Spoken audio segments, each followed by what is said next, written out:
Hey everyone, Kristen here from RVA Craft, and today I'm going to share with you a tour of my potting bench as I start to get ready for the 2016 container gardening season. I'm also going to share a Dollar Tree gardening haul with you. I'll just show you some of the new items that I got this year for my garden. So let's dig in.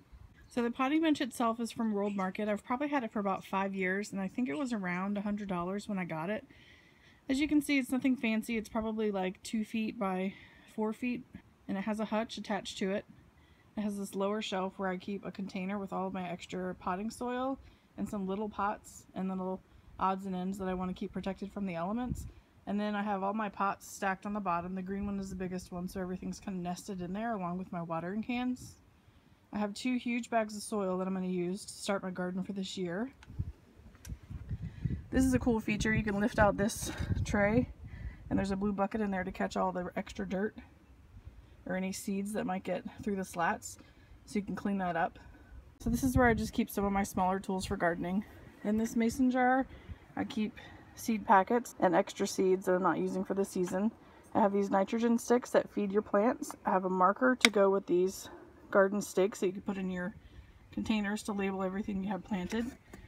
And I also have these plastic labels. And then I keep all my gardening gloves in a plastic bag just to keep the spiders out of them. So here are the Dollar Tree items that I got for my garden. So starting with these 2 pots that I got to grow peas. I used these last year and they worked really well, so I decided to double the amount of peas that I grow this year. And then the trellises are for those pots. I've got 2 of those. That helps the vines grow up the trellis instead of collapsing on its own weight. Got a blue watering can. I already have a pink and a purple one, but you can never have too many. This year I'm going to try to take some steps to try to attract the bees, and this is one thing you can do, is have this metal pan, fill it with these marbles that are also from Dollar Tree, so that gives the bee a place to land so they don't drown when they're trying to drink. And then you just fill it up just underneath the marble level with water, so it gives them a place to drink and rest, and then hopefully they'll stick around and pollinate your plants. I also got a new set of gardening shears in purple and a pair of gardening gloves. I got some small pots to start some seeds. And I got a Hummingbird Feeder to put in 4 parts water, 1 part sugar. Just cook it on the stove, let it come to room temperature, and pour it in there, and hopefully you'll attract some hummingbirds or maybe some butterflies. And here we are several days later. Virginia weather has been so weird lately, you guys. It is April, almost the middle of April, and we had some 70-degree days, and then this week we randomly went down below freezing at night, so I had to bring the whole thing inside. We have green peppers. This is my succulent. I had this last year and I almost killed it. Luckily I didn't, so I repotted it in some fresh dirt. It seems to be thriving. There's some new buds coming out, so that's good. I planted marigolds because theirs are supposed to keep pests away and other insects besides bees. I planted zinnias because that attracts bees.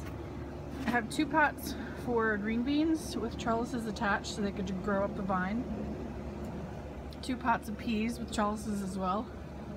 Now in my Dollar Tree haul that you just saw, I mentioned that I was going to do 4 pots of peas, but I found some green bean seeds in my stash, so I decided to do 2 beans, 2 peas. So we'll see how that goes. I have a pot of zucchini. I've tried to grow zucchini before, but I never got any bees, so that's why I'm taking some extra steps to attract some bees to the garden this year. And then I have a pot of potatoes.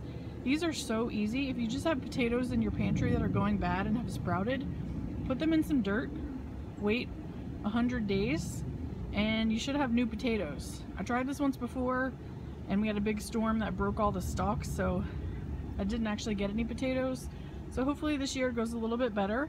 I have a tomato cage to tie the stalks to once they get so big, so hopefully I can avoid that this year. So wish me luck. I hope you enjoyed this video and tour of my garden, and I'll see you guys next time. Bye.